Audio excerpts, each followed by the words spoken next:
31শে March 1737 যখন Isaac Newton নিজের অন্তিম নিঃশ্বাস গুনছিলেন। এটি ছিল সেই দিন যেদিন পৃথিবীর সবথেকে বিখ্যাত সায়েন্টিস্ট তার নিজের অন্তিম নিঃশ্বাস ত্যাগ করার সময় ছিল।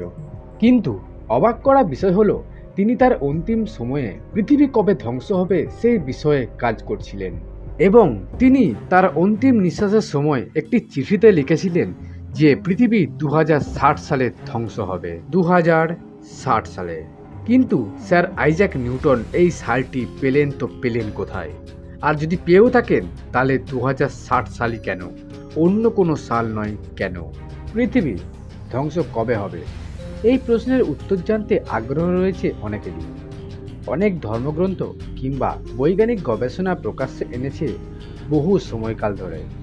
তবে জানেন কি পৃথিবীর ধ্বংসের কারণ নিয়ে স্যার আইজ্যাক নিউটন কি ভবিষ্যৎবাণী করেছিলেন? জগৎ বিখ্যাত এই বিজ্ঞানীকে নিয়ে একটি প্রজেক্টের ডিরেক্টর তথ্য প্রকাশ্যে আনতেই হইচই শুরু হয়ে গেছে। আদৌ কি সত্য এই তথ্য? নমস্কার প্রিয় দর্শক, রহস্য ব্যাটারিয়াল চ্যানেলের একটি নতুন এপিসোডে আপনাদের সবাইকে স্বাগত। আজকে ভিডিওটি খুবই রোমাঞ্চকর হতে চলেছে, তাই যারা যারা আমার চ্যানেলে নতুন এসেছেন তার চ্যানেলটিকে সাবস্ক্রাইব করে পাশে থাকা বেল আইকনটি প্রেস করতে ভুলবেন না। চলুন শুরু করা যাক। জলবায়ু পরিবর্তন থেকে শুরু করে প্রাকৃতিক দুর্যোগ কিংবা উল্কাপাত, নানা সময় নানা ধরনের ঘটনায় একটা প্রশ্ন বারবার ওঠে: কবে ধ্বংস হবে পৃথিবী? ধর্মগ্রন্থগুলির আভাস, বিজ্ঞানীদের গবেষণা একাধিক ইঙ্গিত দিয়েছে। তবে জগৎ বিখ্যাত পদার্থবিজ্ঞানী স্যার আইজ্যাক নিউটনের ভবিষ্যৎবাণী সবথেকে সঠিক বলে মনে করা হয়। ঠিক কি বলেছিলেন তিনি? তার ভবিষ্যৎবাণী কি আদৌ সত্য? নানা সমীকরণ ছকে স্যার আইজ্যাক নিউটন পৃথিবীর ধ্বংসের যে সময়কাল বের করেছিলেন তা গণনা করলে দেখা যাবে আর মাত্র 36 বছর মেয়াদ রয়েছে পৃথিবীর। এরপর প্রাণের অস্তিত্ব থাকা সৌরজগতের এই একমাত্র গ্রহ ধ্বংস হয়ে যেতে পারে। লেট বাইবেল সংবাদ মাধ্যমের প্রতিবেদন অনুযায়ী ক্যানাডার নিউটন প্রজেক্টের পরিচালক স্টিফেন নোবেল বলেন, জগৎ বিখ্যাত এই বিজ্ঞানী ছিলেন একধারে পদার্থবিদ, গণিতবিদ এবং জ্যোতির্বিদ। তিনি ধর্ম বিশ্বাসীও ছিলেন। প্রায় তার মুখে শোনা যেত বাইবেলের নানা গাথা।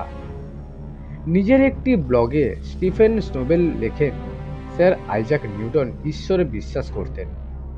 বাইবেলের ওপরও তার আস্থা ছিল। তিনি বিশ্বাস করতেন একদিন পৃথিবীর শেষ পর্যন্ত ধ্বংস হয়ে যাবে। তবে বাইবেলের ভাষা সরাসরি কখনো ব্যবহার করেননি বিজ্ঞানী। খ্রিস্টানদের এই ধর্মগ্রন্থ থেকে তথ্য নিয়ে হিসাব নিকেশ করছিলেন নিউটন। স্টিফেন নোবেলের বক্তব্য অনুযায়ী বাইবেল থেকে নেওয়া তথ্যের ভিত্তিতে এবং বৈজ্ঞানিক উপায়ে করা হিসাব নিকেশ করে স্যার আইজ্যাক নিউটন পৃথিবীর ধ্বংসের সময়কাল নিয়ে একটি সিদ্ধান্ত নিয়ে এসেছিলেন। তার ভবিষ্যৎবাণী ছিল আগামী 2060 সালে পৃথিবী ধ্বংস হয়ে যাবে। এখানেই শেষ নয়, পৃথিবীর ধ্বংসের কারণ ছাড়াও 2060 সাল নাগাদ বিশ্বের একাধিক প্রান্তে যুদ্ধ হতে পারে। তবে সম্পূর্ণ পৃথিবীর ধ্বংসের আভাস দেননি স্যার আইজ্যাক নিউটন। তার ভবিষ্যৎবাণী অনুযায়ী 2060 সাল নাগাদ এই পৃথিবী ধ্বংস হয়ে গিয়ে একটি নতুন বিশ্বের জন্ম নেবে।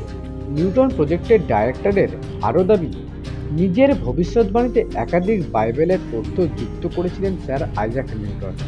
তবে আদৌ বাস্তবে জগৎ বিখ্যাত এই পদার্থবিজ্ঞানীর ভবিষ্যৎবাণী সঠিক হবে কিনা তার জন্য 36 বছর অপেক্ষা করতে হবে।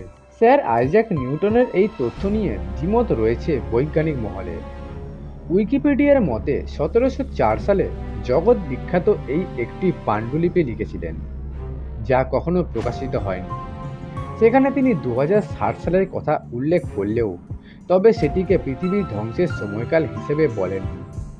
উইকিপিডিয়া তথ্য বলছে এটি আদতে ভুয়ো এবং গুজব হিসেবে ছড়ানো। সো বন্ধুরা, আপনাদের কি মনে হয় স্যার আইজ্যাক নিউটনের করা ভবিষ্যৎবাণী কি সত্যি হবে নাকি সব ঘটনাটি একটি ভুয়ো?